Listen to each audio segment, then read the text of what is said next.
welcome back to Unarmored Talk podcast for the loyal listeners and viewers. And then for our first time listeners and viewers, welcome. I'm your host, Mario P. Fields. And what an honor today for me to bring to you retired Sergeant Major United States Marine Corps Chuong Nguyen. Before I turn it over to him, everybody, let me tell you guys, when I was in the Marine Corps, I used to follow this guy. He was on the West Coast. I was on the best coast. Now I was on the East Coast. And I was like, man, I thought I was getting promoted fast. He's like, congratulations, Fields, you got Gunny in 9. I say, oh, is that impressive? They was like, that's pretty much unheard of. And then somebody said, Chuong Nguyen? No, I don't know him. I looked at the message. He was Gunny in 2 years. So everybody, this guy's been meritoriously promoted to every single rank. The headquarters Marine Corps, for the non-military folks, that's the Pentagon level, authority. They told him he didn't even need to be a first sergeant. They just promoted him to sergeant major. They even told him he can serve as long as he wants. Chuong Nguyen, sergeant major, my friend, welcome to the show. Thanks for that introduction, Mario.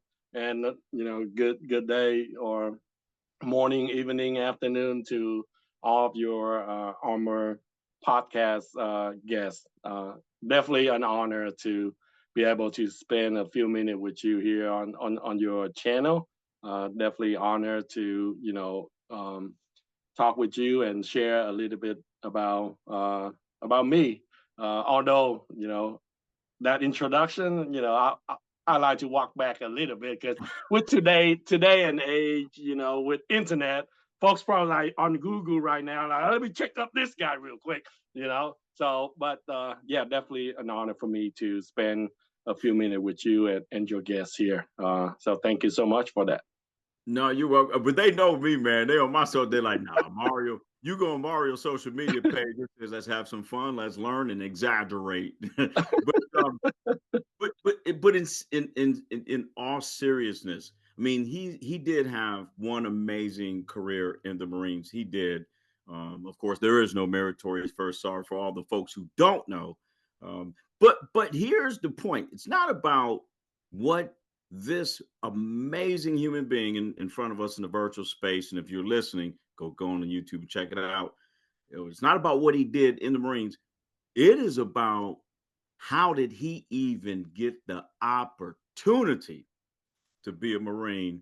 And from my basic understanding, let's jump right into the topic. From my basic understanding, you had to escape some very challenging situations, my friend. Yeah, absolutely. And perhaps, we'll start there. I was born in Saigon, Vietnam. And, at the time that I was born, it was after the Vietnam War, shortly after that. And, my parents, as I was growing up, they had always wanted to enable myself and my two younger brother and for us to have to have the freedom. All right, 3, 2, 1. Welcome back, everybody, to Unarmored Talk podcast. I'm your host, Mario P. Fields. For the first time listeners and viewers, I mean, what a treat I have today. I consider this guy a great friend, a brother, and he inspired the heck out of me when I was in the Marine Corps. Retired Sergeant Major Chuong Nguyen, United States Marine Corps. What's going on, man?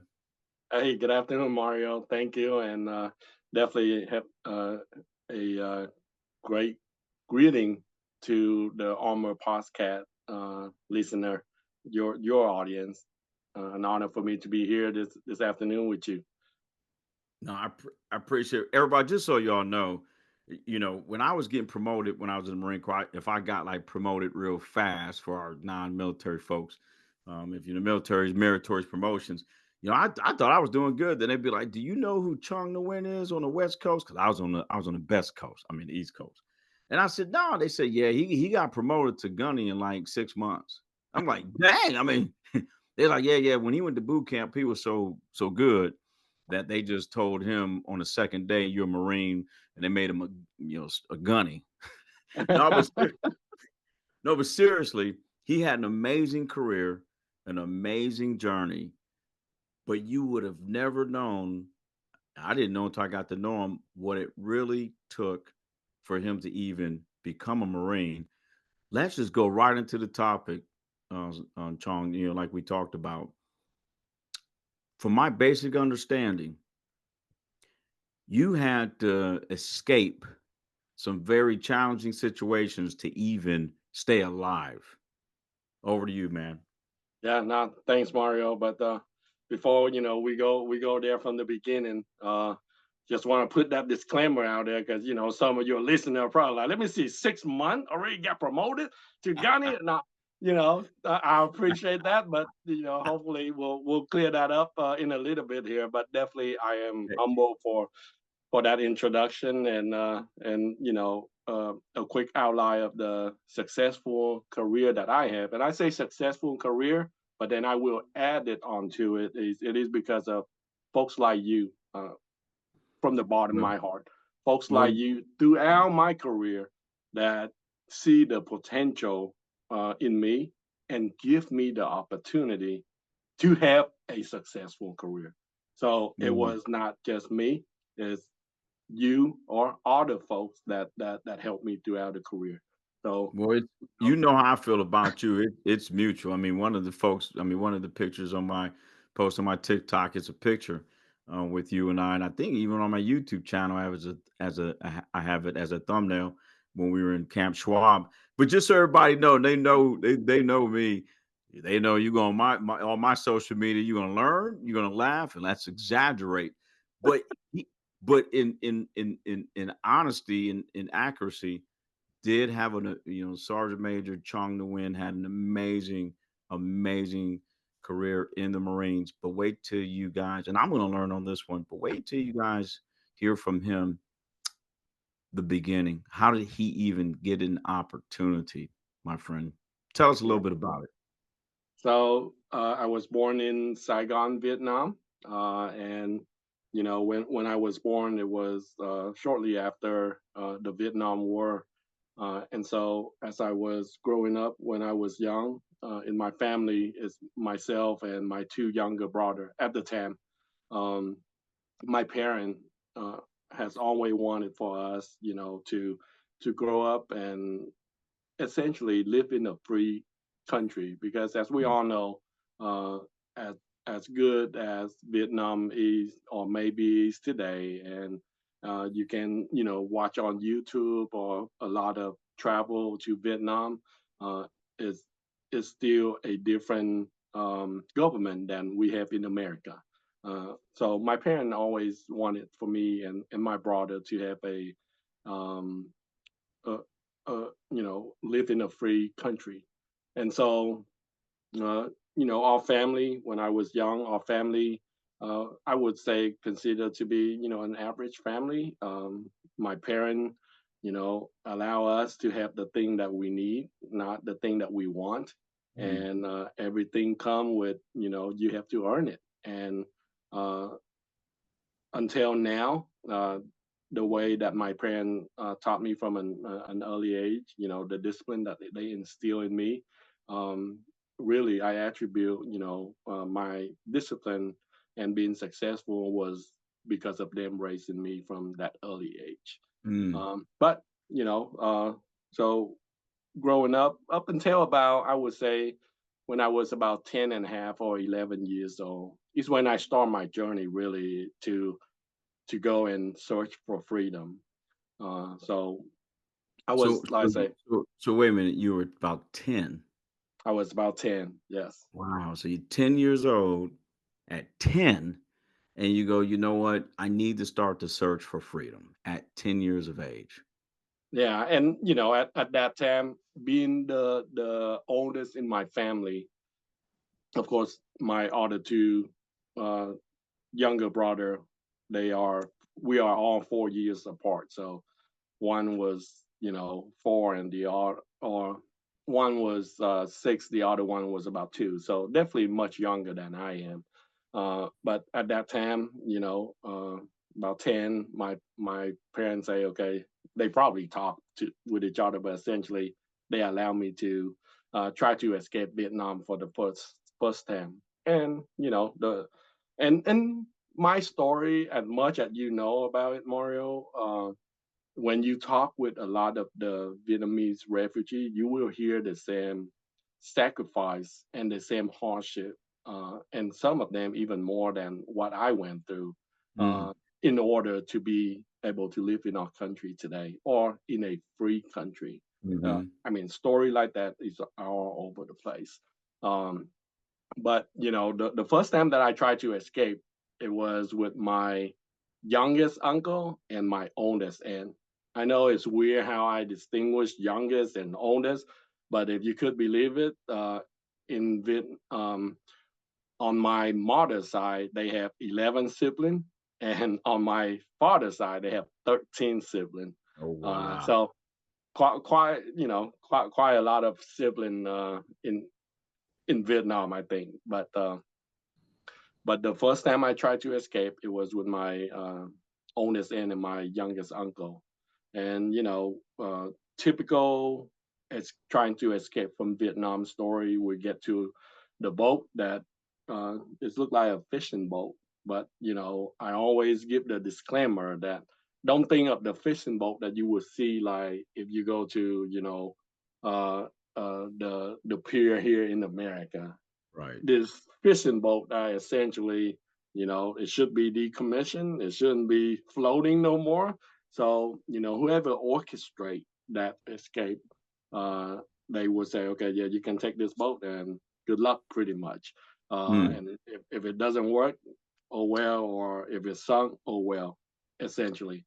So we got to the boat and tried to escape the first time, and uh, just like a lot of the story that you would hear, as soon as we left the Vietnam territory, that first night, because of course you guys escape at night, but that first night, as soon we left Vietnam territory, the engine died, expected.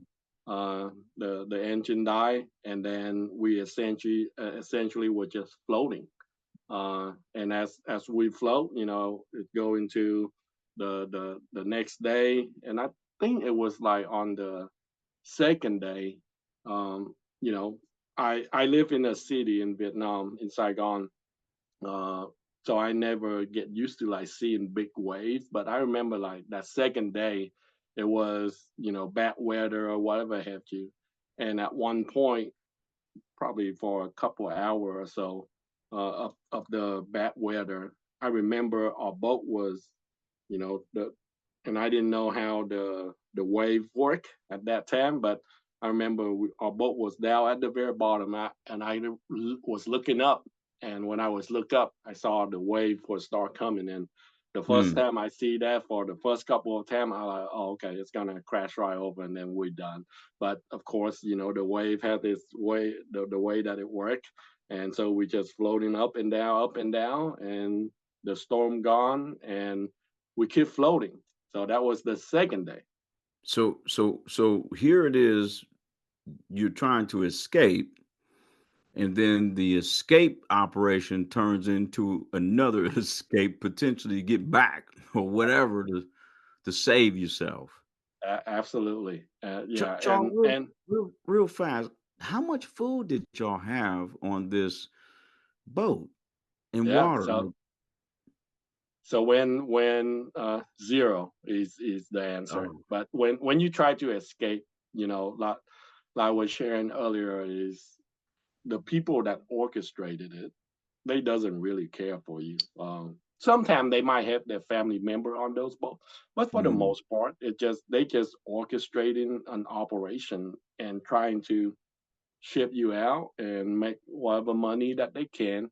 right. And so what they try to do is they try to pack the boat uh, with as many people as they can. So uh, you know, some people would be able to bring like maybe one or two small bottle, you know, small bottle that you buy at 7-Eleven or something like that of water, and hopefully that will last.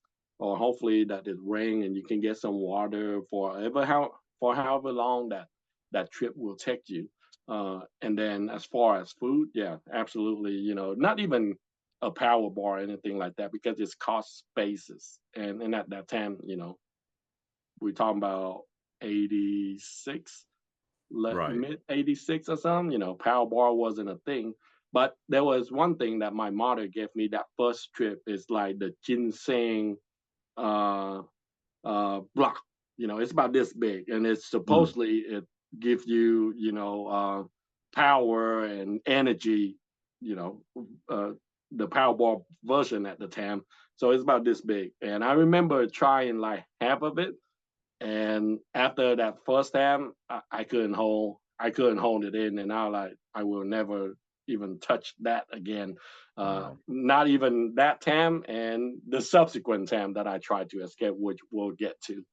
Wow. But yeah, like you say, Mario, it's essentially, trying to escape, but then now it's just hoping that I will survive that night, that day, so that maybe go back or keep moving and Right. hopefully become successful.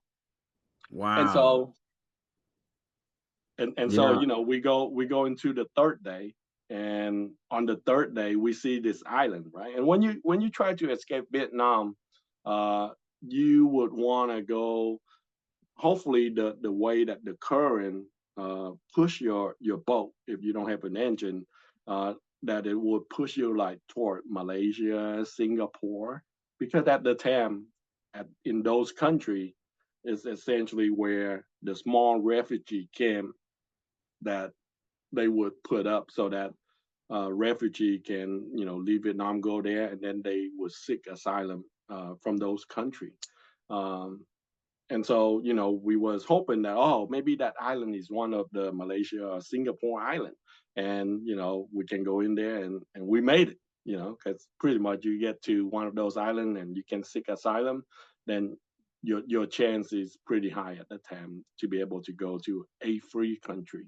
Right. um, and so, of course, our boat couldn't just, move toward the island. So it kept floating. And then when we get close enough, a few older men on our boat grab the rope that we have on the boat and jump down and try to swim closer, and then pull the boat in. And as they pull in, I remember there was like big rock and stuff like that.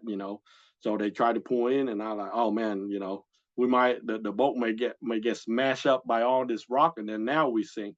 But fortunately, however they done it, we was able to come in and come close enough so we can jump off, get on those rock, and climb, and essentially got on that island. And so we got on that island, and we saw this hut, and the sun already came down at that time. So we saw this hut, pretty big size. I think for that time we probably have about 100, over 100 people on that boat. So we all just packed into this hut, that we found, and essentially situate overnight, and just wait for the next day, and then we would go and explore. Mm. So come that next morning, I remember early in the morning, it's the jungle. So I was hearing all kind of, jungle noises going on, monkey, whatever that around the jungle, I was hearing it. Um, and then the sun start coming up a little bit. Older men was start branching out and go explore the island and see if it's one of those island that we are looking for. So at this point, you don't even know, like you guys don't even know where you are. Right, right. Oh, We you just know that you are on land, but you have no idea, is this Malaysia? Is this Singapore? Is this just some random right. wow. Absolutely. It would definitely would have been nice, if we have like the mobile phone that we have nowadays, and maybe if we if we had some kind of internet, we'd be like, Yeah. oh, we're right here. But yeah, at that time we Right. have no clue. We Yeah, had let me pull up Google Maps. Okay, here. This yeah. this is where we're at. that drop a pin and try to say at home, I'm here. You know, Oh yeah, my. that definitely we Mm, have no clue. And so I remember, and like you was asking earlier, we have anything to eat or drink. Uh, Obviously, after 3 days, we was tired, no food, anything, and there was some rain, so we tried to pick up whatever water that we could from the rain falling on the leaves and all that stuff. But I remember trying to go, and I saw this leaf, and I like, oh, this looked like, I think it's called pennywort leaf. And I remember in Vietnam, I would grab it and like squeeze it, and the juice would come out. If you leave it long enough, it become like a jello type of thing. So I think that's what it is. So I grab it and try to squeeze it out, and I mean, it kind of tastes like it, but that's what we had at the time. So, but anyway, so as we was exploring the island, probably about 10, 11 o'clock in the morning, I remember I was back at that hut, and all of a sudden we heard a couple of warning shots.